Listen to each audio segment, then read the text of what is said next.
Okay, guys, welcome to the live show of my new comic book haul. I ordered from an online store. It's also a physical store. Now they shut down the physical store; they got bought out, but it's an online store called G-MART. Uh, that's G-MART. They are out of Chicago. I have been ordering off of them for something like 24 years now. And when my orders accumulate to $85, I get it sent free to me, right? And this came in yesterday, and I actually spent a little bit time last evening actually reading some of these books or flipping through them. So I was really surprised. Some of them kind of grabbed me, some of them didn't, right? So first of all, my name is Howler Mouse. Make sure you like the video. Make sure you like the video. Make sure you are subscribed and and share it. Let people know we're here. Come on, man.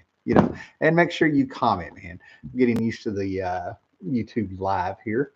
So excuse the mess. Excuse that we're upstairs. So after I do this live show and talk about some of these books and things, as you can see, I have tools out here, um, other tools that I've never used. I have what's called a loose joint seal in the ceiling of my bathroom, and I have had. Um, I can lay floors for you. I can put down your wooden floors. There's a lot of things I can do.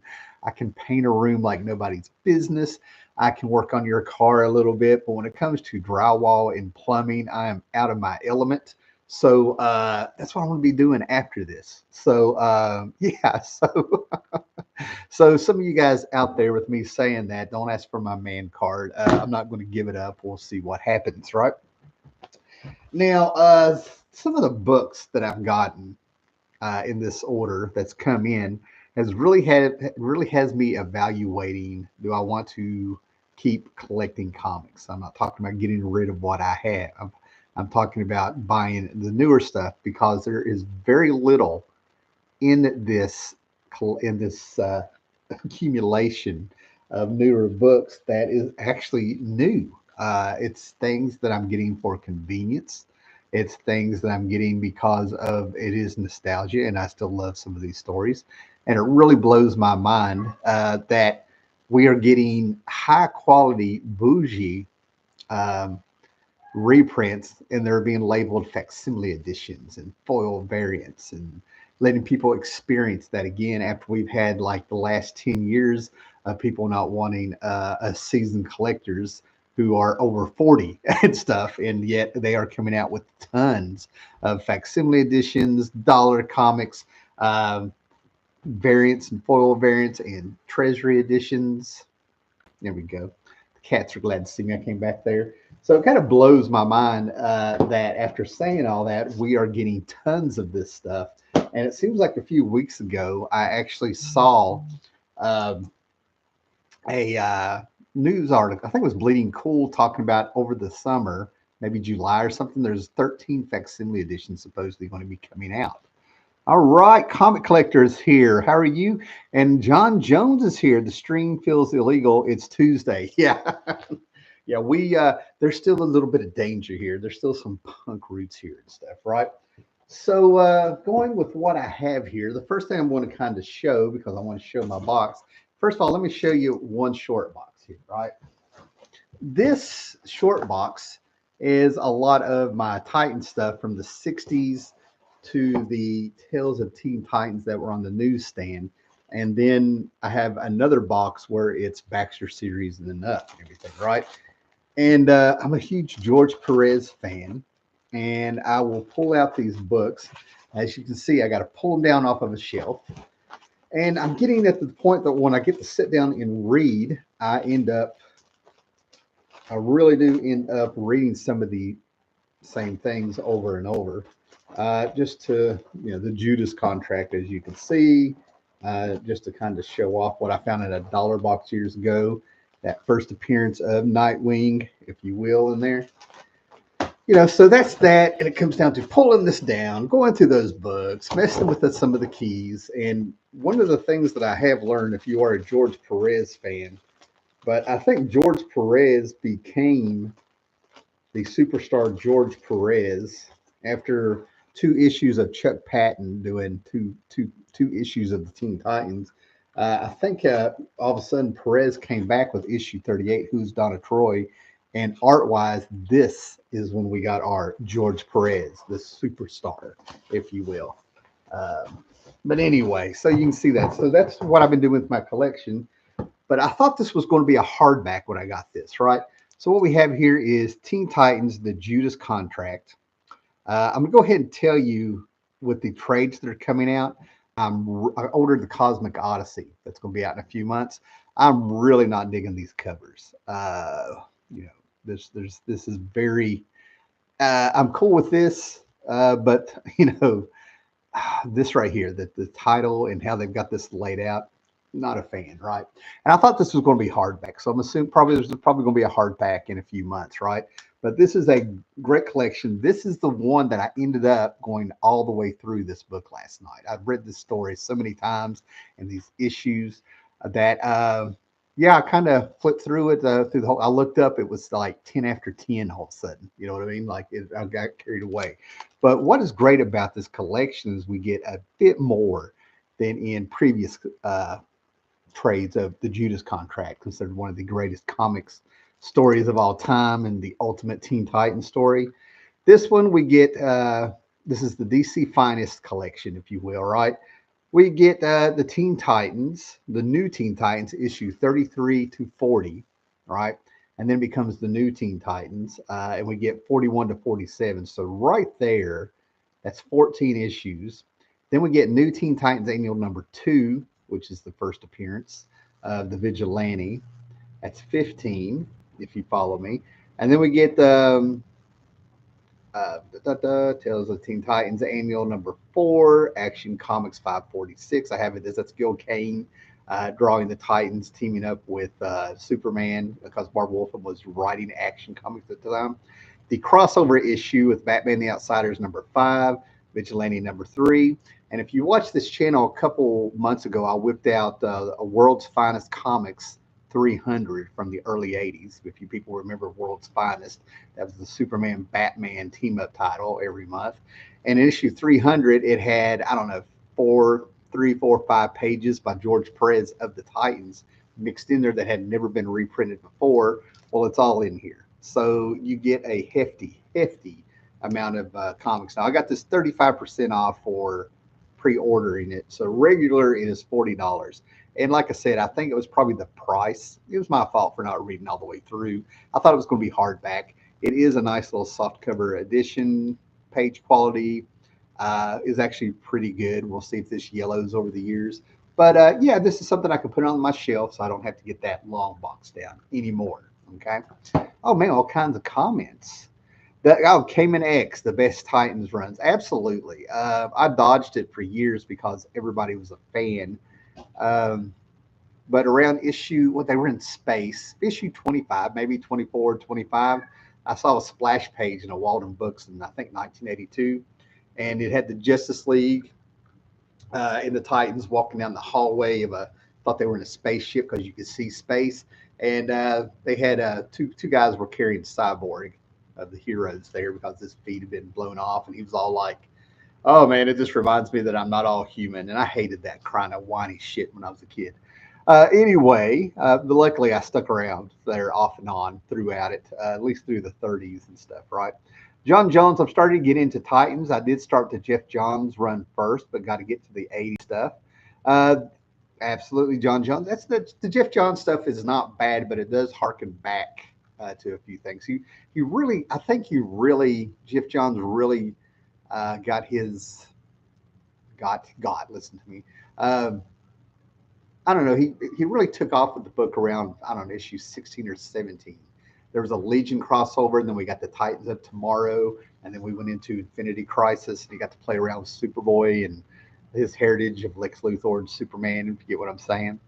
And Wonder Girl, you know, it really became Superboy centric there for a while. The John run is good too. I enjoy it. Yeah. No one wrote Deathstroke like Marv Wolfman. I agree. Yeah. It really kind of bothers me a little bit what they did with the Vigilante and Peacemaker, but I'm not mad about it. You know what I'm saying? It's just a missed opportunity. And then J.P. Fawn, I was planning on reading the Judas Contract and the Dark Phoenix saga back to back. I hope to do so soon. Well, I'd really like to know what your reaction is considering how old those stories are. Guys, those stories are over 40 years old. Isn't that wild? Think about that. That's fantastic. Moving on here, let's do some dynamite. Okay, let's talk about some the actual new comics and my take on it because, like I said, I flipped through a lot of this stuff, right? So right off the bat, as you guys know, I act like you guys know. I don't know, but anyway, I'm a huge Johnny Quest fan. The '60s Hanna Barbera stuff and things like that. And they had the Hercules out, right? I should have grabbed my DVD over there, the complete Herculoids from the '60s.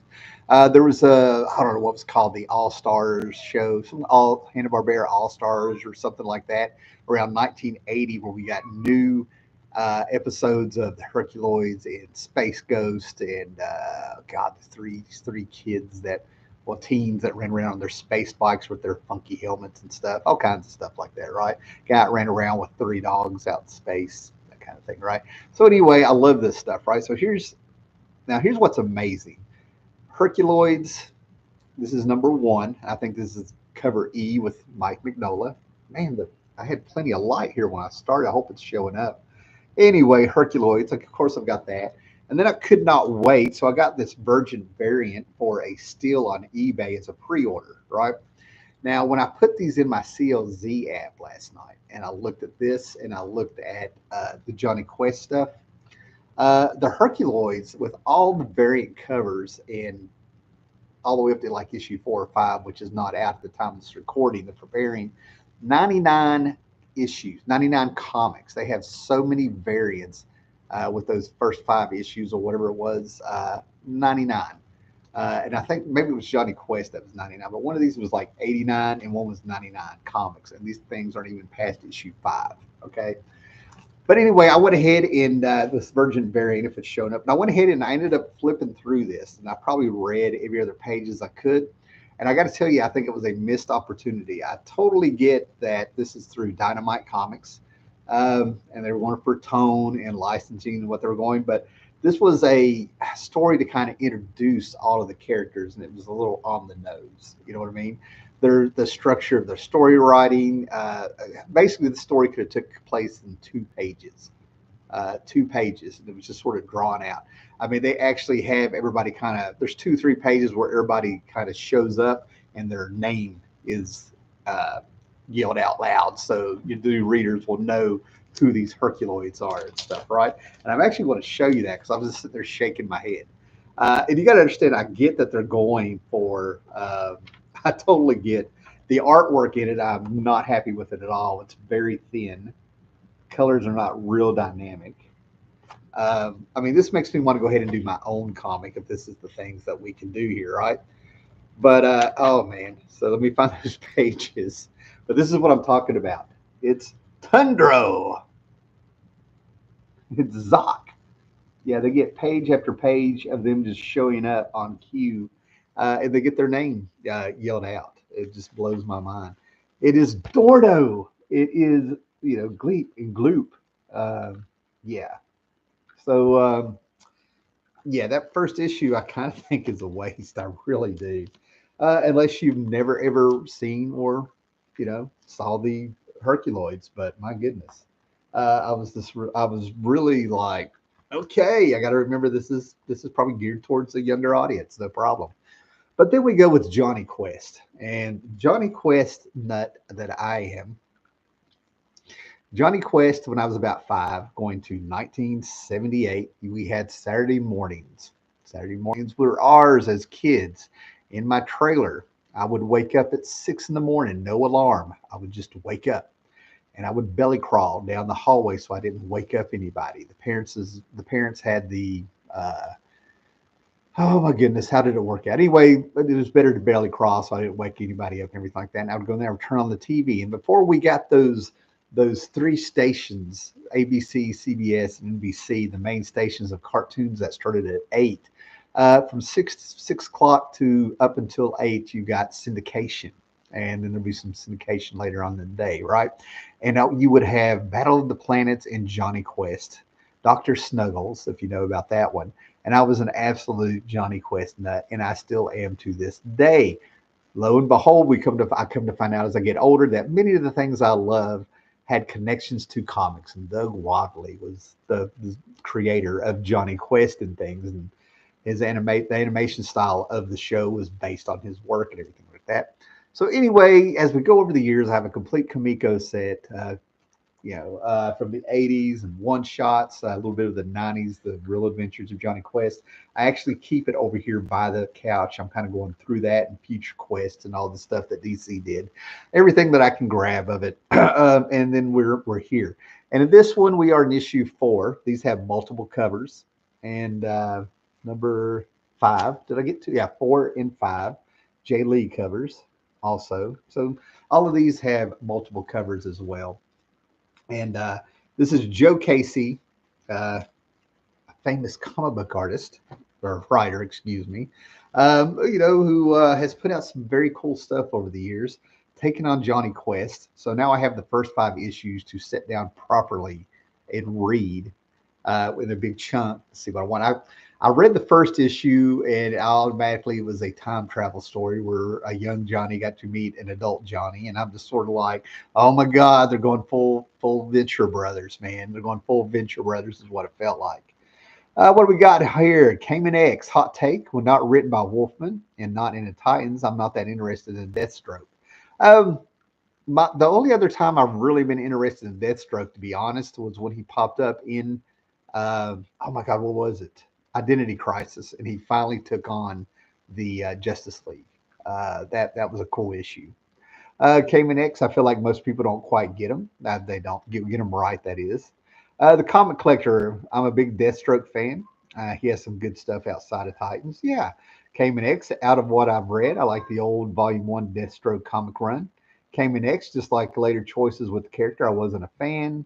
I still remember when DC did their Hanna-Barbera stuff. I liked it what was going on. Yeah. And C. Woodward is here. Hello. Check out C. Woodward 19's channel. Check out everybody's channel that's in here. Afro SF is here. Greetings. Great to see you. JP Pond. Who's the sleazier villain, Mastermind or Deathstroke? Definitely Mastermind, sir. Mastermind, when I see a picture of Mastermind, I can smell him. All greasy and stuff, right? So, another thing that I want to show you is that it was fantastic to be 12 years old, right?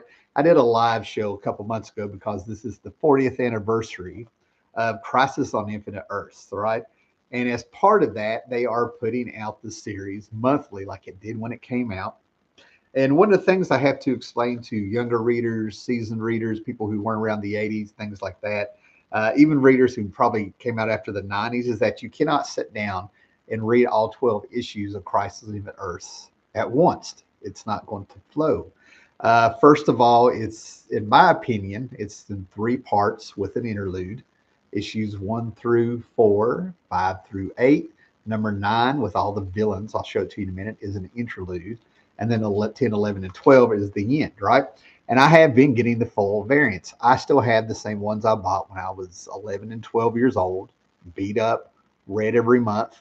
And when you read this issue by issue, you just need to absorb the first issue because they packed it so full of information and art and everything like that you got your money's worth. I think it was 60 to 75 cents at the time.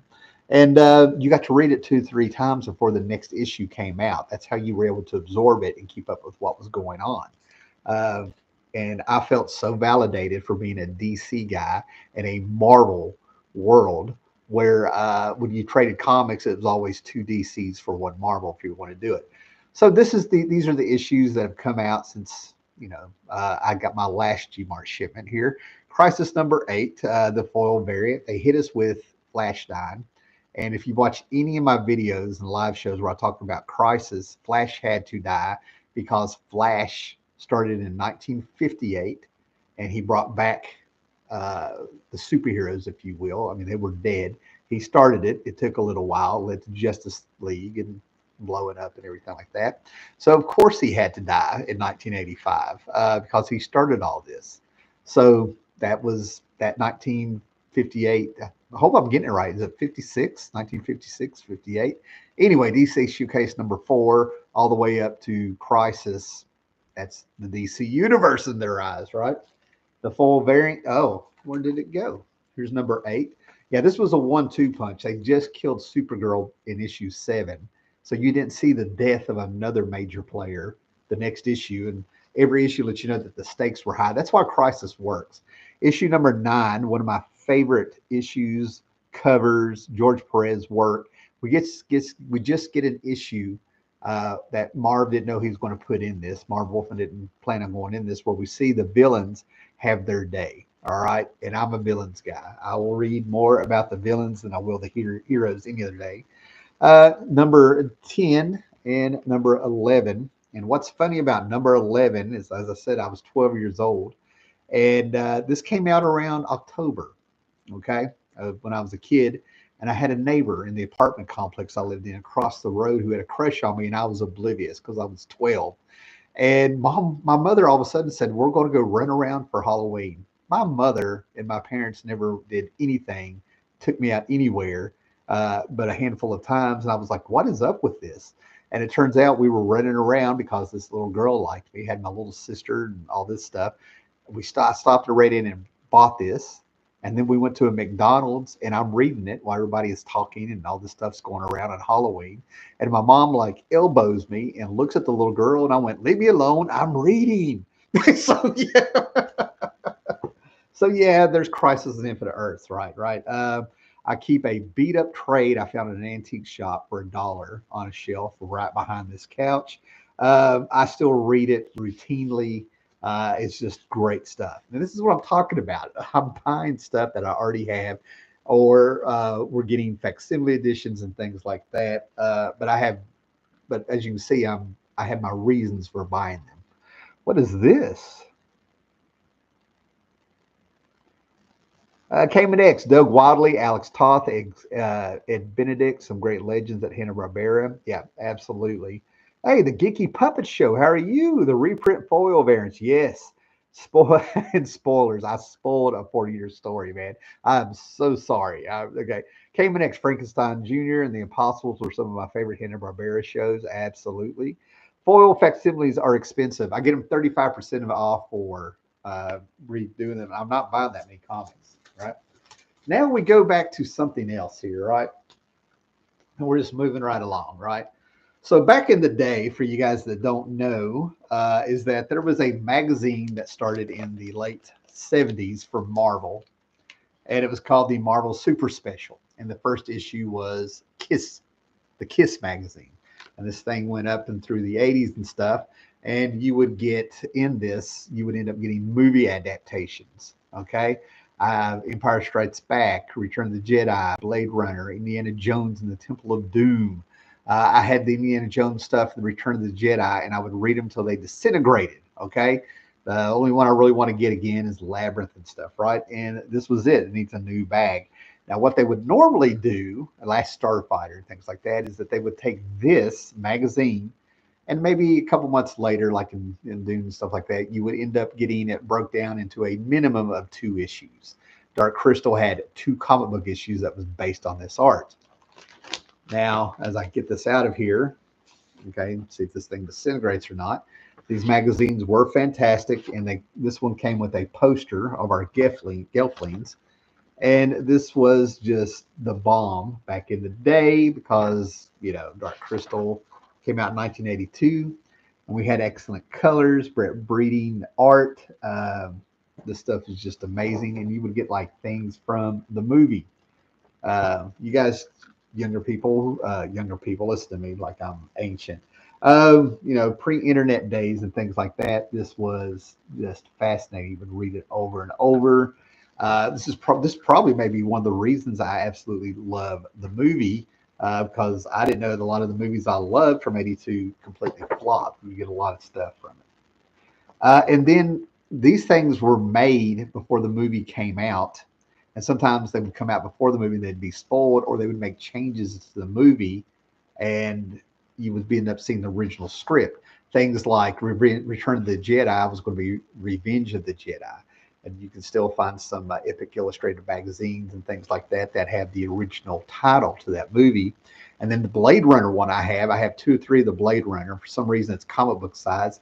They don't have the Tears and Rain speech in it because it wasn't in the original cut before they released the movie. That was added after people at Marvel got to go watch the movie and read the script or whatever to do that. Let's see if this falls apart. I really need to. I really need to frame this. Okay, good times. Now, why am I showing you all this? This is a new comic book haul video, right? Because I was all excited, and luckily this was just $10 after my 35% discount. They came out with Archaea has come out with a hardback edition of this book. Okay, all right. 1982, 43 years later. This was the first thing I cracked open last night, right? And my wife was sitting here beside me, and my wife was chuckling. She was chuckling in a way that I knew why she was chuckling. She was like thinking, tell me my husband won't cheat on me without saying my husband won't cheat on me. Because when I opened this up, I was disgusted with the coloring. One of the ways that this was advertised, at least in previews and stuff, was recolored, remastered. So the book is very small, which I can live with. So we get the art compressed. And look at this. It looks like a damn coloring book, right? So there's that page. I'm going to show you the comparison, okay? And this was why I had my wife chuckling. I was just all disgusted when I opened that up, right? So look at hopefully this is showing up, but you have art. I mean, this is before the computer separation as far as I know. We have the hues of greens and the browns and the highlights. We have color theory going on. We have mood that is set in this. There are pages that are yellow, and it enhances the darkness of the dark crystal. That's the thing about the 80s is when it was coming out of the 70s, things got a little bit dark. Like, 1982, we had Wrath of Khan and things like that, right? So we go from that to this, and I'm just like, oh my God. I just feel like a head needs to roll somewhere for that. I mean, what is that? This fantastic art that had like fantastic moody coloring. In comic books, there's psychological effects from reading the comic that enhances the story in the mood and stuff. Colors are very underrated. And to go to this coloring book style, that's all I can call it. So what I'm going to do is I have the Marvel Super Special. I also have the two issues where they broke it up into comics, and I'm going to compare it to the comic. I'm wondering if they actually did the comic because they have those covers in the back. And this also does not have all those extra features that were in the Marvel Super Special. I showed you where it was like, clips from the movie and screenshots and stuff. But this does have some extra art in it and stuff, right? But that coloring just ruins it. I mean, I cannot look at it with what I've grown up watching and stuff, right? And I have this movie on VHS downstairs, ended up on Blu-ray. I've got it on everything. I've got it in my Fandango account, if my movie's anywhere, because they came out with an anniversary edition a couple years ago. So anyway, we'll just put that to the side. That is the one that really took it out of me, but that's okay. I mean, that was the disappointment because I got two things that I absolutely love, all right? So what we got here ruined it. All right, let's go back up. We got some questions here, and we only got like 3 more things to show, so we have time before I go in here and try to fix a loose joint thing in my ceiling where I've got a little piece of my ceiling leaning down. Apparently, that's just part of having your own house.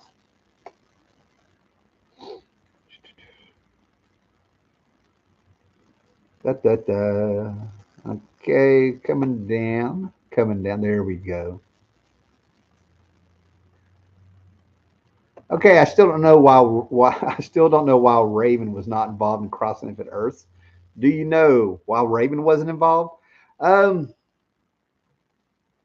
No, I do not know. The only thing I know is Hal Jordan wasn't involved in Crisis, and he's the one they talk about the heroes. Now Raven, I have to go back and look. I'm not going to do it because Cole Kole, was a Teen Titans whose whole purpose of being created was to die. Okay, so there's stuff in the background and stuff. Greedy Puppet Show. Are you getting the large Batman facsimiles? I've gotten one, maybe two. One might be pre-order. I've already gotten one. Yeah, I get those. I have a whole shelf of the actual facsimile editions that came out. Batman Strangest Cases is the one I should have gotten, and I'll probably end up picking that up at some point. I got the full variant of a Neil Adams Ra's al Ghul one that came out, and another Batman one that has the reprints of the Golden Age on the cover. Batman is like looking to the side, and in spotlights are the heads of his villains, whatever one that is. I don't know if I'm being clear enough. What's going on there? Okay. Cayman X, do you think comics should stop using death as a selling point since no one buys it anymore? I think comics at this point, death to me. I mean, I've got the many deaths of comics video I did probably pre-pandemic, where they called it for the death of comics, and I pointed out the eras of comics where death meant nothing.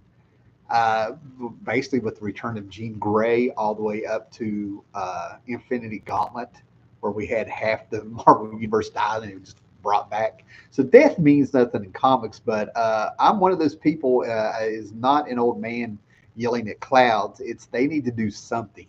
Okay, if they can do a story, do a story right, get a creative team to stay on anything. I think they need to do anything right now to bring it back. What we're stuck with now is real derivative. We've got a lot of derivative stuff.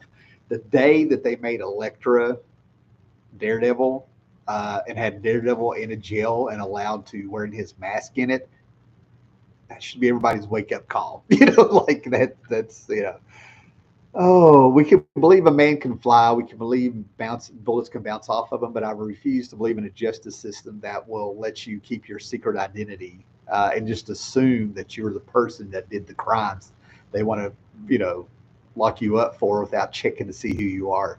It's so stupid. Let me see. So contrived. Yeah.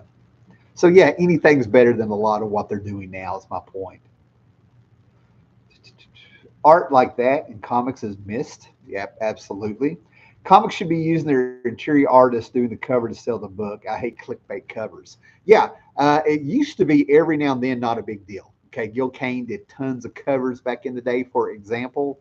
But it still was comic book art. You know what I mean? I totally get that. But yeah, absolutely. I absolutely believe that the interior artists should be doing a majority of the covers at least. Yeah. Agree with you, Geeky Puppet Show. I thought today was Sunday. Dude, apparently, I really messed people up with that. Yeah. Okay, John Jones agrees with me. They ruined it with that horrible coloring. What a scam. My favorite is when they based a comic off a movie and the comic still kept going. It would get crazy, like the 2001 A Space Odyssey comic by Jack Kirby.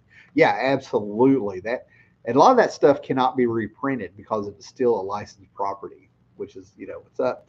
Prime One Collector, what's up, Howler? Hope all is well. That's one of the reasons you should still collect floppies and maybe do a little research on books that will never be collected because of that. Atari Force is a good one. The first 12 issues of Atari Force are fantastic, in my opinion. And then after Mike Barron and Eduard Barrita came on, I still thought it was very good, but Jose Garcia Lopez art to follow that, you know, I feel bad for the person. Hey, Prom One Collector, great to see you. Geeky Puppet Show. I think Marvel should reset their characters back to 2012 before all be different. They also need to fire everyone and then fit their hires to see if they can write. Yeah, let's go back to merit in auditions and internships. And they have completely lost the psychology and rules of storytelling and effective storytelling all the way down to the coloring that got built up by the people who came up with the rules, like the Will Eisners, Joe Kuberts, Jack Kirby's, uh, all those guys from the Golden Age who were kids when they started out. Yeah, gotcha. Yeah, you're on. Yeah, absolutely, you're on the right track. So the next two, talking about going all the way back to the artist who came up with the rules and techniques and the art, making it an art form with storytelling. Um, oh man, I have been digging these so much, man. The Dark Horse Comics has been coming out with these very affordable trades. Now, when I get them 35, every one of them I have paid $13 or less. I got two for $5 at Heroes Con of these, right? On with go. There we go. All right.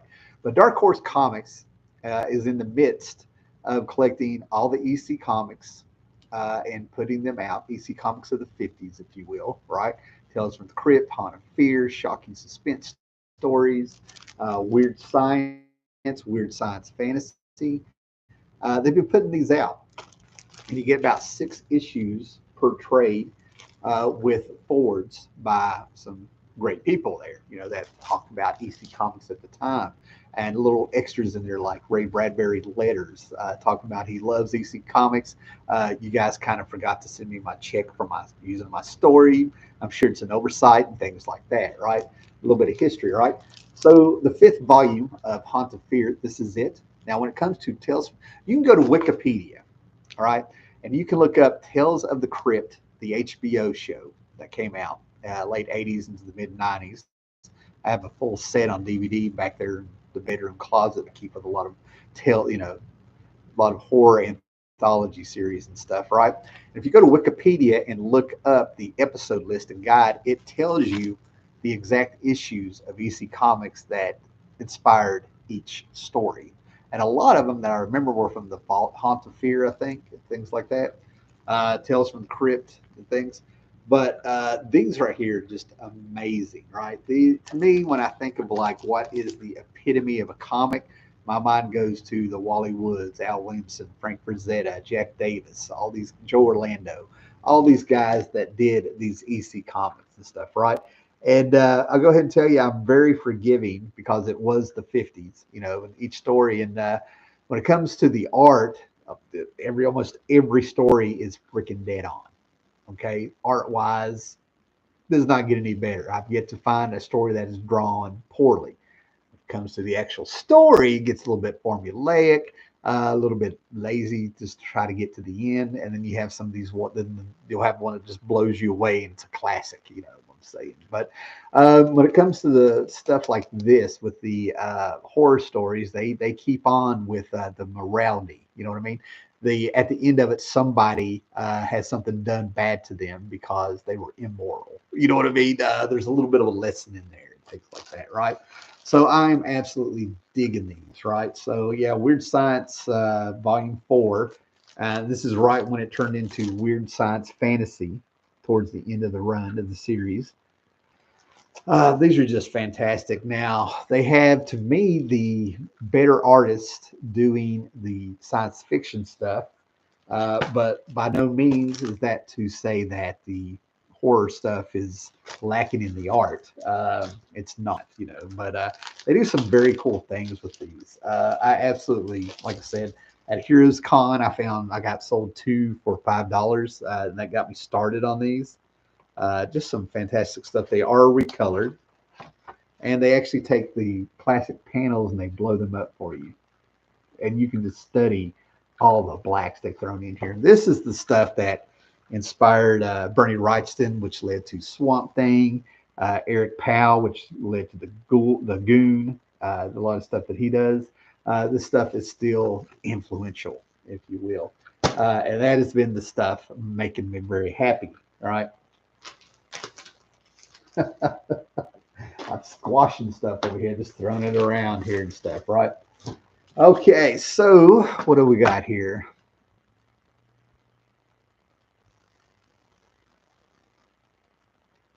Here we go, the Geeky Puppet Show. Did you hear that Eric Breen now has a cat? Oh, no, I have not. I'll need to check that out. I might to get the cat to stream with. Yeah, my cats have finally calmed down and stuff, right?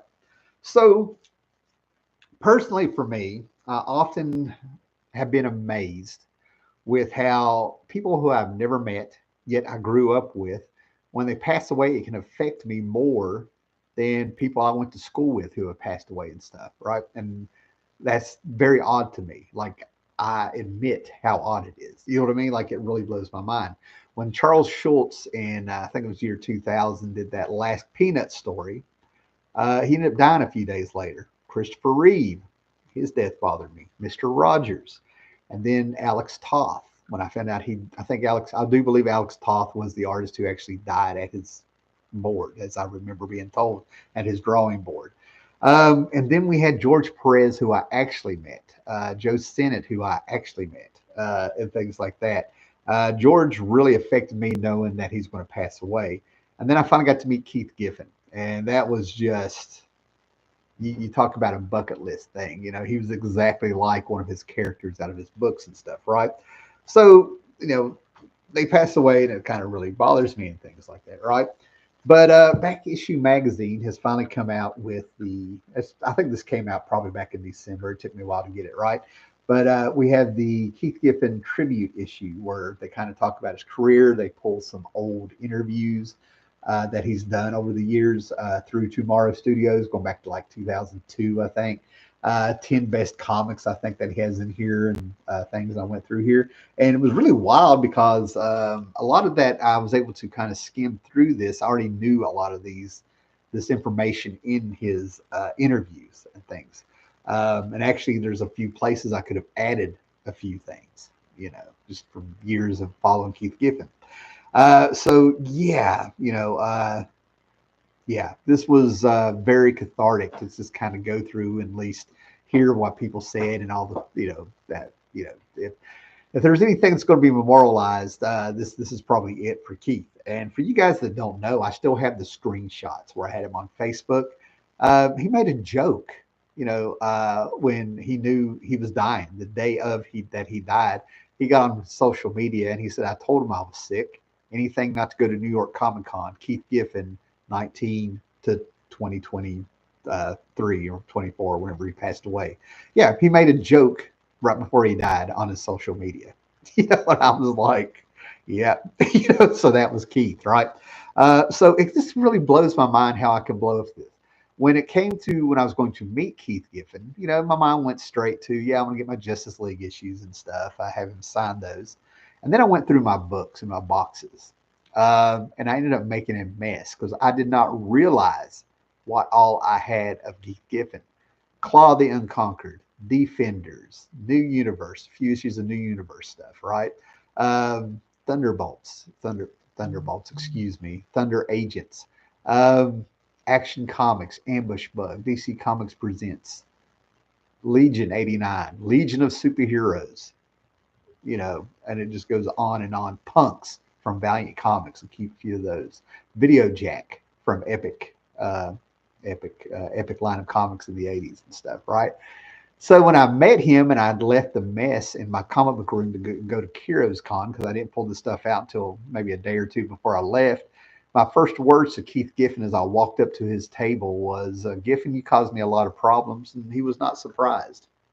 He gave me like, well, yeah, it's kind of what he does and stuff, right? So I have a picture that I kind of wished I'd gotten behind the table with him and stuff. But I got a picture of me and Keith Giffen, and like I said, it blows my mind of all as I finally kind of came out of my shell and started meeting these comic book creators and things. I met Sal Buscema, Joe Sennett. I mean, I can go on and on. I've got something like 2 short boxes full of just signed comics. And every now and then I'll get on Instagram and post the pictures. Tim Sale, Mark Wade, all those guys and stuff like that. Keith Giffen and George Perez are the two that I always end up thinking about. So, yeah, like I said, you grow up with this stuff. Keith Giffen and George Perez since the 70s. Yeah. Oh, can we see your Booster Gold collection? That would be a hell of a video. I mean, I know I should be sitting here going, "Damn it, son of a bitch," but God, talk about a contradiction. That'd be like a pair of girls' shoes, a pair of Mary Janes with high heel stilettos on them. That's what it would feel like. Back Issue Magazine and Alter Ego are very fun and informative reads. Absolutely. You can order them directly off their magazine and site. Yeah, and the tariffs and a few things, not the tariffs. The Diamond Distribution put them in a little bit of a spot, so definitely go to their website and order it directly from them to help them out. Geeky Puppet Show. Speaking of meeting comic people, I would have loved to have met John Romita Sr. and spoken to Bill Mantlo before the accident. Yeah, John Romita Sr. for me, definitely. JP Fawn, a death that really affected me was David Bowie. Yes. If you have me on any social media, if I hold on, if I went through that record collection there, you're going to find quite a lineage there, a scope of different eras of Bowie there. Yeah. In the case of George Perez, I was not as hurt by it because of how comfortable the man himself was about letting go of life. Yeah, absolutely. I can't believe I ended up sort of following that, even when I was trying to get away from it and be like in a weird denial. I was very much more invested than I needed to be, considering, you know, I'm still not over Val Kilmer being gone. What a fantastic human being. Yeah. Uh, Val, what was wild is my wife brought up Val Kilmer just maybe 2 days before he passed away, asked me if I had seen him. She said he looks awful, and she was actually concerned about him. Yeah. And this is a woman whose favorite Batman is Michael Keaton. There is no other Batman in her eyes. Oh my goodness. Yeah, there's been quite a few deaths here. I won't go through them. You know, I can't believe I'm going blank on him. The death of a recent drummer. I can't believe I'm going blank. Let me shift my gears here. Another one that's bothered me, and if you have me on Facebook, Clem Burke. He passed away April 7th at 75. I took a picture of my Blondie albums and stuff. Clem Burke is this fantastic drummer that if you paid attention to the Blondie videos or looked up some live stuff and everything like that, he was a show within the show, and kept the beat like nobody's business. And he was a Elvis Ramon for a whole 5 minutes, you know. Um, what we got here? Do you like Keith Gibbons' Dominion? I don't know if I've read it. I didn't really read. I don't think I've checked that out. Dominion. Is it? I'm thinking Dominators, the alien race from Legion and Invasion and stuff. I don't think I've read that, and I haven't read his Annihilation that he did at Marvel. I wish I got to meet George Perez. I pop the picture up every now and then. The guy actually hugged me so hard in the picture, I got beard burn, and I was hoping the DNA would take and give me some talent. The voice actor for Alfred in the Batman series just died. Oh, see, that hurts. Those guys are just they're just falling away. Yeah, I can't think of his name, but I know exactly who you're talking about. Yeah, Mark Hamill apparently is, one of the few still kicking there, I think. And JP found Roy Orbison's death really hurt. Yeah, right when he was with the Traveling Wilburys. I remember that. I have the Traveling Wilburys CD set, both those albums, Volume 1 and Volume 3. It's an in joke. There was no Volume 2. Man, guys. So thanks for everybody that's popped in here. Make sure you like, subscribe, hit the bell, leave comments if you're watching this in the future. I think I'm probably going to start using YouTube Live a bit more than StreamYard. And as I said, for you guys that have popped in, I have tools up here that you can see in varying degrees, the drill and things like that. We're doing drywall, okay? I listed some of the things that I can do to show that I do have a man card when it comes to home repair and working on cars a little bit and stuff. But we have a joint seal, I think is what they call it, in the bathroom where it's causing just a tile, I guess, under the plaster of the ceiling is falling. I crawled up in the attic and went over there to look around to make sure that's what it was. And I'm going to attempt to fix that. I've tried to do drywall one more time. Drywall and plumbing, not my forte. Anything with electricity, it's a mixed bag. But when I do plumbing, we ended up calling a plumber. The guy looked at what I did and was like, you had the right mindset. You were going in a good direction, which is a nice way of saying you really fucked it up. But so anyway, thanks guys. Pop in, read your comics. And I'm probably going to be doing a video, and I'm out after this. I'm probably going to be doing a video where I may be talking about this could be the end. I may not be collecting new books. I don't know. And what is wild about this is I wanted to talk about this for the last few months. And just this past week, I've had 3 or 4 videos pop up where people are talking about some people have dropped 25 books a month. They dropped 25 books. I don't know, remember what they were saying they were getting a month, but some people have made once, who was it? Anyway, somebody made a video where they're saying they're dropping 25 books. I cannot believe you would buy that many per month. That's what dollar bins are for, guys. Anyway, so everybody be excellent to each other. Read your comics. And yeah, enjoy them while you got them. Thanks for spending some of the evening with me. Later, guys.